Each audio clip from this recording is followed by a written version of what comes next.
It was a Sunday night in Chicago, November 22nd, 1987. Families sat in living rooms lit by the blue glow of cathode ray tubes, the click of a dial here, the gentle whir of a VCR there. No streaming, no pause button. Whatever was on air was what you watched. Then, for a breath, someone else took the picture. This is still unanswered. I'm Lena Harrow. Imagine a local newscast. Routine, safe, and in the middle of the sports segment, the picture falters. Static, a black screen, and then a face, or rather a mask, a plastic, painted face in sunglasses, bobbing in front of corrugated sheet metal. The voice is mangled. There's a buzzing hum. For 17 seconds, or 90, depending on which station, that image owns the airwaves.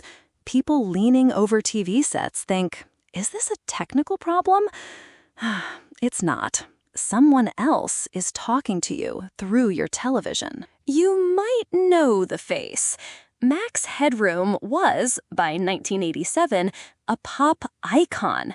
Sarcastic, stuttering, sold in a can. He was a fictional TV personality who mocked television itself. And then, the joke, someone used his face to hijack a real broadcast. It's almost perfect. Tonight, we're going back to that night in Chicago. We'll reconstruct what happened. We'll talk with an expert who can explain, in plain language, how someone could physically overpower a TV signal in 1987.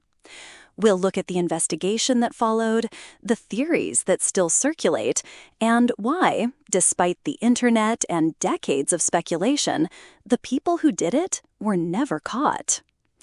Joining me is Dr. Marcus Ellery, former broadcast engineer, now a media historian. Marcus teaches in the Midwest and has written about hacker culture and television infrastructure. Marcus, welcome. Thanks, Lena. Glad to be here. It's a strange little corner of media history. Weird, tactile, and frankly, a little terrifying once you unpack how the mechanics worked. Let's start there, Marcus. But first, the scene. Walk me through as if I'm watching it happen. First, WGN at 9:14 p.m. What did people actually see? Right. So WGN, a big independent station in Chicago, and at the time also a national superstation on cable. It's the 9 o'clock news. Anchor Dan Rowan is doing sports after the Bears beat the Lions. The feed is steady. Then, as you said, the screen goes black, a kind of abrupt cut. For about 10 to 20 seconds, viewers see a person wearing a Max Headroom mask and sunglasses. The background is corrugated metal, painted or lit to mimic Max's jagged computer-style backdrop. The audio is mostly a loud buzzing, almost like someone turned a radio to an empty frequency and cranked it. Then, the station recovers. The control room changes the frequency of the studio to transmitter link, and the news resumes. I always loved that detail, the corrugated metal. It's so low-tech, a mimic of an alleged high-tech image. And the reaction in the studio? Dan Rowan is visibly confused, right? I've heard the line, well, if you're wondering what happened, so am I. That's the human moment that grounds it. Exactly. It's funny because Max Headroom, the character, was presented as this computer-generated entity, but the hijackers used a literal sheet of metal to simulate his virtual background. It's almost a joke on the audience and on television itself. And then 2 hours later, WTTW, the PBS station, gets hit during Doctor Who, right? Tell me about that. Yes. Around 11:15, maybe a little later, during Horror of Fang Rock, Doctor Who, the WTTW feed is interrupted. This time it lasts longer, approximately 90 seconds. And this time, the audio is audible. It's distorted, but you can make out fragments of speech and references. The figure does more. Gesturing, waving a can of soda, making obscene gestures, even exposing his buttocks in profile before the picture dissolves into static. There's also a second figure briefly in frame, a person in a French maid outfit. It's chaotic and provocative, and then it stops. Doctor Who returns mid-episode as if nothing happened, but for the viewers who taped it and for the staff who realized their transmitter had been overpowered. That 90 seconds is chilling because it shows a confidence, a willingness to keep the signal long enough to be seen by a lot of people. And because it doesn't seem like a message with a political demand, it's chaotic. That's where the mystery deepens. Marcus, let's do a technical detour. I want to explain to listeners, without jargon, how you could even force your way into a broadcast like that in 1987. Sure. Think of the station as two parts. The studio, where the show is produced, and the transmitter, where the show is sent out over the air. Between those two is a point-to-point microwave link for television stations, a dedicated radio path that sends a clean, high-bandwidth signal from the studio to the transmitter on the top of a tower or tall building. Now, microwave frequencies are line of sight. If someone in the right place broadcasts a stronger signal on that same frequency into the receiver at the transmitter site, the receiver will lock on to the stronger signal. This is known in radio engineering as the capture effect. So the hijackers didn't have to break into the studio. They simply needed to overwhelm the microwave link with a more powerful, directional transmission aimed at the transmitter's receiving antenna. So they were fighting the signal with a signal. That sounds, in theory, simple. In practice, not so much. Not at all. It required specific knowledge and gear. You had to know the exact microwave frequency the studio used to send to the transmitter. You needed a high-power transmitter, a directional antenna, likely a dish, and a vantage point with line of sight to the tower receiving the feed. And you needed to time it. This wasn't a kid with a handheld VHF transmitter from his car. The interfering signal had to be strong. WGN's director of engineering at the time said it was quite strong, which implies professional-grade equipment and some planning. So, Marcus, when people online say it was just a ham radio guy, that's misleading?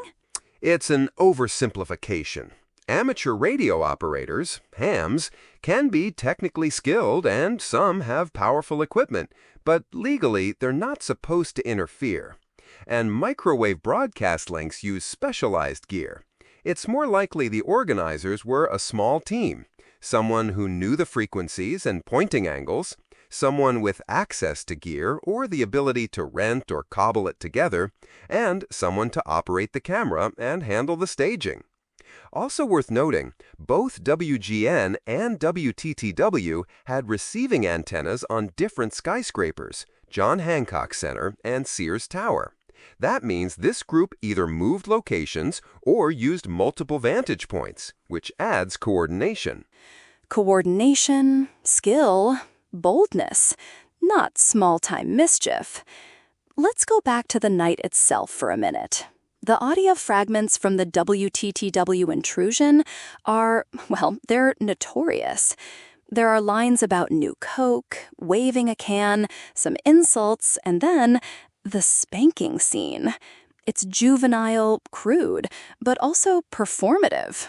What do you make of that, Marcus? It reads like performance art mixed with trolling, if you want a modern label. Using Max Headroom, a symbol of media satire, to lampoon a television apparatus is almost meta. The references to New Coke, the mocking of WGN's origin slogan, they're specific cultural jabs. The obscene gestures and that final line, "They're coming to get me," feel designed to shock and to provoke.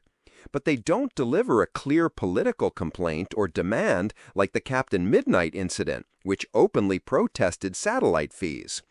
This feels more like a prank, intended to embarrass, to be funny to a small group, and perhaps to spark maximum public confusion. And then there's that line of reasoning that someone did this as a kind of inside joke among friends. Maybe theater kids or art students who loved the irony. But the equipment cost and skill level pushes us towards someone with engineering know-how. University students, perhaps? Or an employee? Let's get into the investigation. The FCC opened a probe, right? Yes. The Federal Communications Commission immediately took it seriously. Hijacking a broadcast is illegal. It interferes with a licensed service. The FCC and the FBI looked into it, collected tapes from viewers who had recorded the interruptions, and interviewed station staff. But there were key limitations. By the time law enforcement could respond, the transmission had stopped. Direction finding requires real-time detection or specialized monitoring at multiple sites to triangulate a source. Without that, you're left with tapes and eyewitness accounts. And that's the frustrating part. No real forensic trail. No IP addresses, no digital logs. Just analog airwaves. The statute of limitations, then, was 5 years. That's another uncomfortable detail. It is. Even if someone wanted to come forward later, the window for federal prosecution closed in the early 90s. That possibly reduced incentives to confess, but the lack of a public confession isn't just legal calculus. People have speculated that the perpetrators might have felt embarrassed, or perhaps proud, and protective of the legend they'd created. Or they were never discovered because, simply, they covered their tracks well, and the moment passed quickly. A lot of folks assume the simplest answer. An insider did it. A disgruntled technician. A rogue employee. Pros to that theory? Certainly, someone on the inside could have an advantage. Knowledge of frequencies, schedules, and maybe access to equipment. They might also have motive, though motive is where theories get slippery. The cons are practical. If it was a known employee or small pool of employees, one would think someone might have turned them in sooner or stumbled on the truth. But people do keep secrets. And sometimes, groups with insider knowledge can coordinate with outsiders to pull off stunts while maintaining plausible deniability. There have been rumors over the years. Students, hobbyists, a subcontractor. Online sleuths have tried to match faces in the footage to alumni photos, to narrow building vantage points, to reconstruct antenna pointing angles. None have led to a universally accepted answer. Why has this case been so sticky for amateur investigators? Part of it is the era. Analog transmissions don't leave the kind of durable metadata we rely on today. Another part is the social dynamics of the people involved. If it was a handful of friends, theater kids, ham radio operators, or engineering students, they may have simply kept quiet. In a campus culture, bragging about it could be risky socially or legally. But also, people sometimes relish a private triumph. Years later, folks who were involved might not want to reopen an old stunt that could affect careers or reputations. And some of the leads touted online are built on weak evidence. Fuzzy freeze frames, misremembered quotes, hearsay. That's the nature of folklore. Folklore is the right word. There's a mythology of the hacker culture around this event. It's almost poetic. A fictional digital persona created to mock TV is used to physically interrupt TV. That's the kind of story that fuels cyberpunk mythology. Marcus, you've written about this. How did this incident ripple into broader cultural memory? It became a touchstone for the idea that media can be hijacked by clever, tiny collectives. In the late 80s and early 90s, it fed into anxieties about technological misuse. hackers, freakers, rogue engineers. Max Headroom's very image, glitchy, stuttering, half-man, half-digital, made the incident feel like a narrative straight out of cyberpunk. Later generations encountering the footage on YouTube or forums framed it as an early example of hacktivism or techno-performance art, even when the original act may have been less ideologically coherent.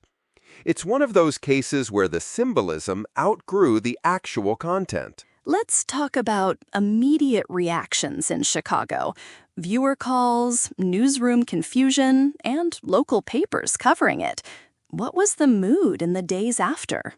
There was a mix: amusement, annoyance, and serious concern. WGN and WTTW both publicly labeled the act illegal and dangerous. The Tribune and the Sun-Times ran stories that emphasized the fragility of broadcast infrastructure. Local viewers called stations non-stop to complain or to ask if they were under attack. For many, it was a strange combination of prank and threat. The content was silly, but the act demonstrated the possibility of more sinister uses of the same technique. Industry folks began to ask, what else could be done if someone had the will and equipment? That's a key point. The content was grotesque and puerile, but the method had potential for real harm. Which brings us to other broadcast intrusions. Captain Midnight the year before, Southern Television in the UK. These weren't identical acts, but they form a lineage. How should we think about Max in that context? Captain Midnight in 1986 was explicitly political, a satellite operator protesting HBO's fees.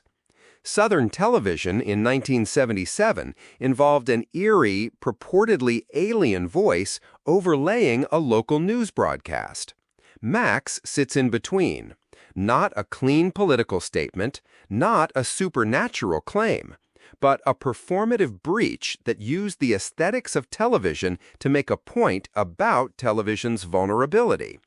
It's a reminder that broadcast infrastructure, even when it seems stable and controlled, has entry points, especially in the analog age. And those structural vulnerabilities have shifted. With digital broadcasting, encryption, and IP-based distribution, the exact method used in 1987 is far harder to replicate now. But the underlying fear, someone hijacking a trusted medium, has migrated to other platforms: social media, live streams, deepfakes. Marcus? Exactly. Today, the theater of intrusions often plays out on networks and platforms. We worry about misinformation, platform manipulation, compromised live streams. The analog broadcast hijack is an ancestor to those anxieties. The technical surface has changed, but the social problem, trust in the medium, remains. In 1987, people trusted that their TV reflected centralized institutions. When that trust was punctured, it was unsettling because it revealed how much we take for granted the integrity of information channels. Let's get into some of the more specific theories people still float. I want to run them by you and hear your take. Theory 1. An insider at one of the stations did it. Plausible? Likely? Plausible, yes. Likely? It depends on what you mean by insider.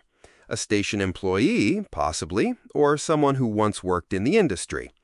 The operation required knowledge, frequencies, where the receiving antennas were, and how a station might try to counteract interference, like changing frequencies or signal paths. But the downside is that an insider pool is limited. Investigations would theoretically focus there, and you'd expect leaks. The fact we don't have a confession suggests either the insider theory is wrong, or the insiders were small, trusted groups who didn't talk. Theory 2. University students. Engineering types with access to labs. I've seen this suggested a lot. Also plausible.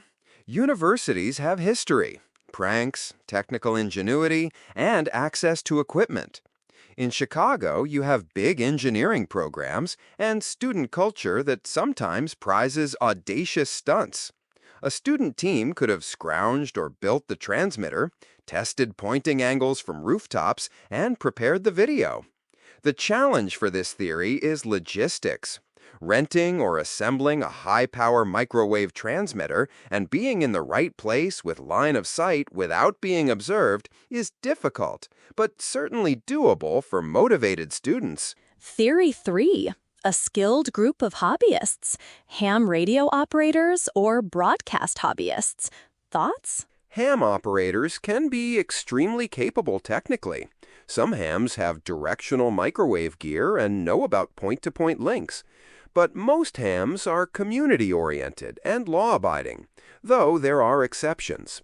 Again, the piece that strains credibility is the combination of high-power gear and the performative staging with props and acting. That suggests people comfortable with a camera and a script, which points back to either arts folks mixed with technical help or a multi-skilled team. And the last, somewhat darker theory, this was a subcontractor or vendor who serviced broadcast equipment, somebody with both inside knowledge and physical access to equipment. That would explain the technical competence, but also means someone in the industry would have been suspicious if the tournaments of vendors were checked. Does that carry weight? It does. A subcontractor could have knowledge and access without being a station employee. Also, vendors often move through multiple facilities and could test gear or borrow components without immediate red flags. It's entirely plausible. But again, decades have passed and none of these avenues produced a confirmed identity. I think the most realistic answer is that it was a small, mixed-skilled group that deliberately controlled the leak of information among themselves. Let me press you, Marcus. Do you personally have a favored theory? If I had to pick, purely on balance of probability, I lean toward a small group. At least one person with solid RF and transmitter knowledge, and at least one person with performance or theatrical experience. They probably pulled together gear, maybe borrowed, maybe repurposed, and rehearsed the timing. That fits the footage's precision and the stylized staging. It fits the way the intruders seemed comfortable with camera angles and props. That matches my gut reading, too. There's another aspect we should talk about. Motive. If they were students or artists, what were they trying to communicate? Was this satire? Was it just, we can? The content itself is messy. Motive is the hardest thing to untangle because the content mixes cultural signposts without a coherent thesis. Using Max Headroom, a character who literally critiques mass media, seems like a deliberate choice signaling critique of TV. But the crudity of the execution, the obscene gestures, the screaming, the spanking, suggests mischievous juvenile aims as much as satire. I think you can read this as an act of anti-establishment performance art that doubled as a prank. The lack of manifesto or follow-up suggests they didn't intend to run a campaign. They intended a single, memorable breach. And that single act proved durable. The footage was on home VCRs, it got digitized and shared online decades later, and now it's part of the folklore of hacker culture. There's an almost cinematic quality to it when you watch. The mask, the metal sheet, the jerky camera. It looks like a bad low-budget movie, and yet it intersects with real engineers and real legal consequences. The dichotomy fascinates me. It does. The aesthetic, lo-fi, glitchy, feels almost prescient now because we talk about glitches and deepfakes. Back then, it was a literal signal glitch designed by humans. That contrast between handmade chaos and the illusion of digital production is a central reason the story endures. Let's shift for a minute to the human reactions. WTTW staff reportedly felt helpless. They were monitoring remotely from the station, and their transmitter was on the Sears Tower. They couldn't physically stop it that night. That's a moment where the vulnerability becomes acutely personal for engineers. Marcus, what would that feel like in a control room?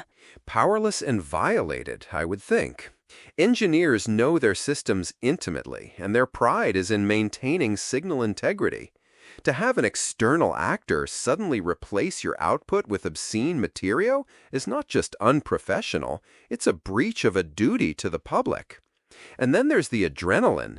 In the moment, you try every technical countermeasure you can, changing frequencies, invoking backup links. But if the interfering source is strong and well-aimed, your options are limited.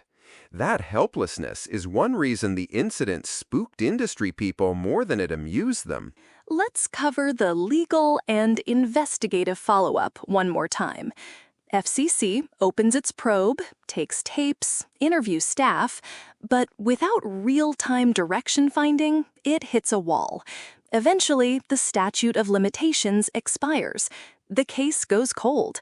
That procedural finality must have been infuriating for investigators. Absolutely. It's a lesson in how investigations of technological crimes are often time-sensitive. If you're going to track a radio source, you need either contemporaneous monitoring or quick reaction. And in the late 80s, direction-finding gear existed but wasn't ubiquitously deployed at every transmitter site or station. So the intruders used a narrow window to their advantage. From an investigative perspective, it's maddening. You have clear evidence that a crime happened, but not enough to establish who did it. There have been occasional claims over the years, as online sleuths publish theories and people sometimes hint at involvement, but no verified confession. There's a stubborn romanticism about a group of pranksters designing an enduring mystery. It's like a Midwest urban legend. Yep, and the lack of closure helps the story live on. People prefer unresolved mysteries sometimes because they can project narratives onto them, whether it's a prank gone right, a political art piece, or a shady inside job. The uncertainty fuels retellings. Let's talk about legacy briefly. In contemporary media studies, how is the Max Headroom hijack discussed? It's often referenced as a symbolic event, an early case of media intrusion that combined technical knowledge with performative intent. Scholars use it to discuss trust, infrastructure vulnerability, and the aesthetics of media disruption.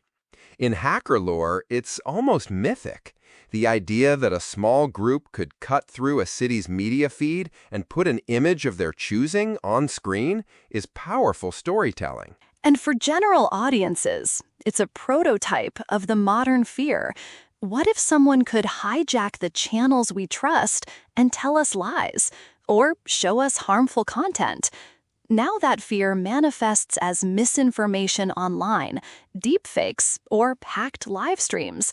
So Max is an analog ancestor to those anxieties. Right. The medium changes, but the social anxiety around who controls truth and imagery stays with us. In that sense, Max isn't nostalgia. It's an early warning. Before we wrap, I want to read something from the week after the hijack. A press quote. WTTW spokesman Anders Jochum said, "While some may find it humorous, this is a serious violation of the public airwaves." That line always struck me, the tension between amusement and seriousness. The hijackers sought attention and laughter, but they also demonstrated a capability that regulators could not ignore. That's the crux. You can call it a prank and laugh at the absurdity of a fake Max Headroom mooning the city, but the technical feat it represented had implications for safety and security. Regulators had to take it seriously not because of the prank's content, but because the same technique could be used for harmful or deceptive purposes. Let's close with the open questions we always come back to on this show. Marcus, what are the central mysteries that remain? And what do you personally find most haunting about the case? The key unsolved questions are straightforward. Who did it? How did they get the equipment? And why did they remain silent? Technically, we can reconstruct plausible methods. High-power microwave transmitters, directional dishes, and line-of-sight vantage points. But that still doesn't get us names. The haunting part is less the method and more the silence. Imagine carrying a secret for decades that you once took over a city's airwaves. What does that do to someone? Pride? Regret? Fear? That human dimension, not the engineering, is what I find most unsettling. For me, the image that lingers is very small. A family, maybe in their pajamas, watching Dan Rowan recap a football game, and then suddenly, a plastic mask and sunglasses stares back at them, void of explanation. For those people, something private and ordinary was interrupted. That sense of intrusion is what keeps the story alive for me. It's an intimate form of violation. Broadcast media enter our homes under an assumption of control and trust. When that trust is punctured, even briefly, the rupture is personal. So, the answers. We have theories, we have plausible methods, we have investigative dead ends. The confession? Absent. The motive? Ambiguous. The legend? Very much alive. Marcus, thanks for unpacking the technical and human layers with me. Thank you, Lena. It's been an honor to revisit it. Before we go, a quick note. We'll include links to primary sources and archival footage for listeners who want to see the clips themselves. If you haven't seen the WTTW interruption, I recommend watching the little snippet. It's small but eerie.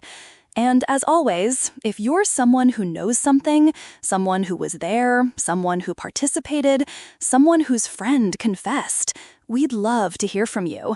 We're not here to indict, we're here to understand. Email stillunanswered@podmail.example.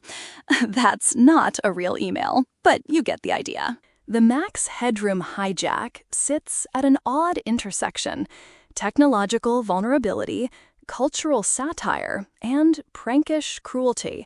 Somebody spent time and risk to create a bizarre little performance that has kept people guessing for nearly 40 years. The answer may be mundane. It may be glorious. It may never come. And that, in itself, is the unresolved knot that keeps the story living on the edges of the internet and in the quiet memory of anyone who watched a TV in Chicago that night. This has been Still Unanswered. I'm Lena Harrow. Dr. Marcus Ellery helped with technical context and historical perspective. If you enjoyed this episode, tell a friend who likes mysteries, tech history, or terrifyingly specific pranks. Until next time, be careful what you tune into. Good night.